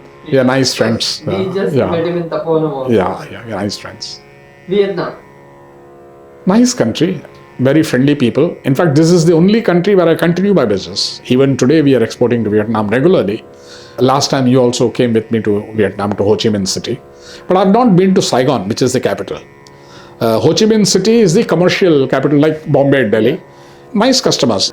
I should say that the trade deals are very, very easy. They pay in advance. So you don't have any financial issues. There is no LC, there is no collection basis, nothing. They just pay the amount. The cycle is very fast. Within 15 days, you have an order, you have executed, you have got the money and the period, you move on to the next transaction. So I found this is not the impression of Vietnam outside. But when you start traveling to these countries, a lot of your misconceptions are cleared. Your misunderstandings are cleared. So you get a first-hand information as to how the whole world works. So your concept about what is business in India is very different from what it is outside. For example, when you visit Germany, extremely business-oriented. Sometimes the meeting will just go on for 10 minutes. To the point, that's it. The meeting is over. He gets up, you get up, and that's it. They don't even give you a cup of coffee unless you are very close to them. They are very, very practical and to the point, and in a day you can take so many meetings. And even if you have to go from one place to another, it's very easy, very professional. So we have to learn a lot from them. They don't waste time. So, great. So that is the end of these are the only countries that I have taken out. You have anything else to add in this? I can't offhand recall. This itself will be about 25 plus countries. But these are not the only countries. But what I want to say to the business friends in India is, especially the ones who are involved in exports or international trading or sourcing and all that, please visit people. Have a one-to-one interaction. Merely on the telephone or on the email, you can't do business. Even if you are able to do business, don't stick with it. Go and meet them personally because it creates a separate wavelength. People really understand what you are, and the respect for Indians today especially. I mean, I've been traveling for almost 30 years now. So 30 years back when I said Indian, there was nothing so great about it. But today when I say Indian, everybody looks at you with tremendous respect. Where did you meet Jackie Chan? That was at Taiwan. I'll tell you, very funny. He also got down from the same aircraft. I was a great fan of Jackie Chan. But he was being surrounded by 6-7 bouncers because they are big people there.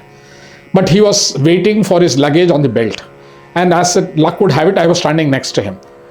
So I went and introduced myself. I said, I am a great fan of yours. So he said, India? I said, yes. And he hugged me. He was very short. In fact, he was even shorter than me. Very short. And I felt very nice that he hugged me and all that. His luggage came, but believe me, he waited till my luggage came. Oh. I felt very nice, and just a matter of another few seconds, but he waited. And then as I picked up the luggage, he said, "Goodbye, my friend," and he walked away. And I felt nice. Those days I didn't have mobile or anything like that to refer to a photograph or whatever. And I felt very nice. Oh, Jackie Chan, who will believe that I hugged him or he hugged me? I did not hug him, he hugged me. Next day I go for a meeting. I think it was the company's name, I forget, Evergreen or something like that. As I enter, the counter girl gets up and gives a broad smile to me. I said, I have not even seen her. She doesn't know who I am. Why is she smiling at me? Then I go to meet the person that I had to meet. And he said, "Welcome, Kumar. How are you? You are so famous. You are so popular." I said, "1 minute. We have not even met." He said, No. You are a friend of Jackie Chan." I said, "What? I'm not a friend of Jackie Chan." He said, "Put the TV. See, you are there." So what had happened is, some media people had come there to Taiwan. It seems he had come to Taiwan to open some film festival. So they were waiting for him to come, and as he arrived, his hugging and all that was photographed, copied by some media, some television channels, and that was playing the next entire day. So wherever I went, I was given a royal treatment, and you're a friend of Jackie Chan. But I wish I had a copy of that so that I can show you and prove that yes, I have met Jackie Chan. This happened not only to Jackie Chan, this happened with Ghulam Ali. Yeah. I mean, outside the subject, but let me tell you, very exciting. I was in NCPA. So Ghulam Ali ji also had come, and he was in the first row. I was somewhere in the back. Once he just got up, was coming back to get out of the exit, and I introduced myself. I'm so and so. So again he hugged me and he said, "Very nice. I've heard this name. Why don't we meet tomorrow?" I said, "Fine, I'll be glad to meet you." He was staying in Santa Cruz or somewhere. So I said, "You please tell me what time I should come." So he said, "Give me your number." So he took my number. And when he was taking, he didn't have a pen. I had a pen. So when I gave the pen to him, he dropped it. So he bent down to pick it up. Somebody took a photograph and he took it as if he was touching my feet. In reality, nothing of that sort happened. Obviously, He was only picking up the... He picked up the pen, took my number, and I thought that's the end of the story. Next day, I go to the office, I come back, and that's when you or Anand tell me some... I called. Ghulam Ali तुम्हारे लिए, कोई गुलाम अली तुम्हारे लिए phone किया. So I told you, वो कोई गुलाम अली नहीं, दी गुलाम अली. आनंद. हाँ, दी गुलाम अली. Like क्या फेंकता है तुम लोग? Why would Ghulam Ali give you a call? So I said, if you doubt, come with me. So next day, Anand thought I was pulling a fast one, and he accompanied me. Even you didn't believe that it was Ghulam Ali. Whatever. So I took Anand. We came to Santa Cruz. The door opens and Ghulam Ali stands there. And they give us a cup of coffee. Anand ka is such a funny sight. He was a child, and he has heard Ghulam Ali. He knows what Ghulam Ali is, but never in his dreams did he think that Ghulam Ali really would be there and he would call me on the phone and things like that. Anyway, that was a funny experience. Then I must also tell you, Ghulam Ali then came to Fine Arts Society. I think humorous actor. Actor. हाँ, actor. वो गोविंदा और वो आता ना, पूरा भारत भरा है. हाँ. दिल्ली का वो इसमें था, सीरियल्स में पैदा का सतीश नहीं. हाँ, सतीश कौशिक. हाँ. So his play was there in Fine Arts Society, and Ghulam Ali ji came for that. So I took him to the stage, made an announcement. He was so thrilled. He wanted to perform in Fine Arts, but it has not happened so far. So that's the We interesting. also attended his program at Shanmukhananda for your birthday or something like that. So that is the end of your overseas personal, professional and personal visits.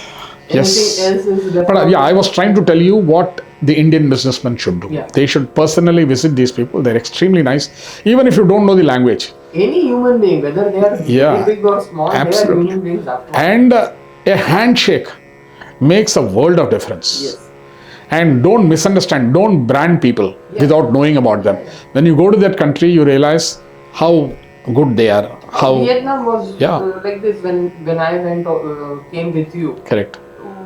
Everybody was very happy. Warm and Anyway. Even if they don't understand. So it's a great experience traveling to so many countries. I mean, people in the Namsankirtan field will not even dream that I have traveled so much. But let me tell in all sincerity, that world is large. What we believe is what we believe. It may not be relevant in some other country. But all said and done, we are all human beings. They have their own beliefs. They have beliefs. Let them have their beliefs. Be nice to people. And if you get an opportunity to travel, even if it is for Nam Sankirtan, take some time off and go and visit important places, whether it's Australia, Singapore, or Muscat, or Dubai, wherever you go to perform. Take one day off, go and visit those places, whatever important locations are there. On your own. On your own. Enjoy life. Yes.